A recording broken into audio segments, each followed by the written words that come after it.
የሆርሙዝ የባህር ሰርጥ ተዘግቶ የሚቆይ ከሆነ በዓለም አቀፍ የነዳጅ ገበያ ላይ አስደንጋጭ ውጤት ያስከትላል ሲል አራምኮ አስጠነቀቀ።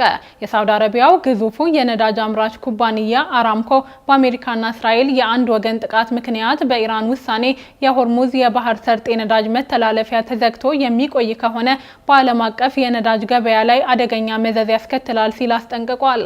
የአራምኮ የነዳጅ አምራች ኩባንያ ዋና ስራ አስፈጻሚ አሚን ናስር በሰጡት ጋዜጣዊ መግለጫ የኢራን የባህር ሰርጥ ሆርሙዝ ለረጅም ጊዜ መዘጋት በዓለም አቀፍ የነዳጅ ገበያዎች ላይ አስከፊ መዘዝ ሊያስከትል ይችላል ሲሉ መናገራቸውን የሳዑዲ ቴሌቪዥን የሆነው አልአኽባሪያ ዘግቧል።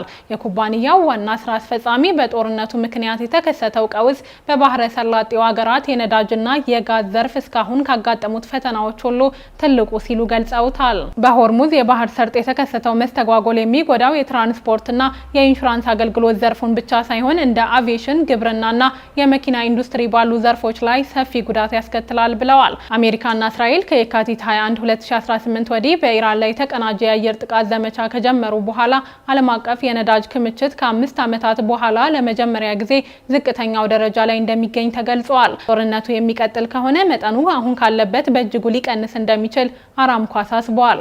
ኢራን በአሜሪካና እስራኤል የተከፈተባትን ጦርነት ተከትሎ በዓለም ወሳኝ የነዳጅ መተላለፊያ መስመር የሆነውን የሆርሙዝ ሰርጥን ዘግታለች። በዚህም ምክንያት ከባለፈው ሳምንት ጀምሮ የነዳጅ ዋጋ ከፍተኛ ጭማሪ አሳይቷል። በዓለም ገበያ የነዳጅ ዋጋ በከፍተኛ ደረጃ የጨመረው የኢራን አብዮታዊ ዘብ የሆርሙዝ የባህር ሰርጥን መዝጋቱን በይፋ በማስታወቅ ይህንን ትዕዛዝ ችላ ብለው ለማለፍ የሚሞክሩ የነዳጅ ማጓጓዣ መርከቦች በኢራን የጥቃት ኢላማ እንደሚሆኑ ካስጠነቀቀ በኋላ መሆኑን አናዶሉ ኤጀንሲ ዘግቧል።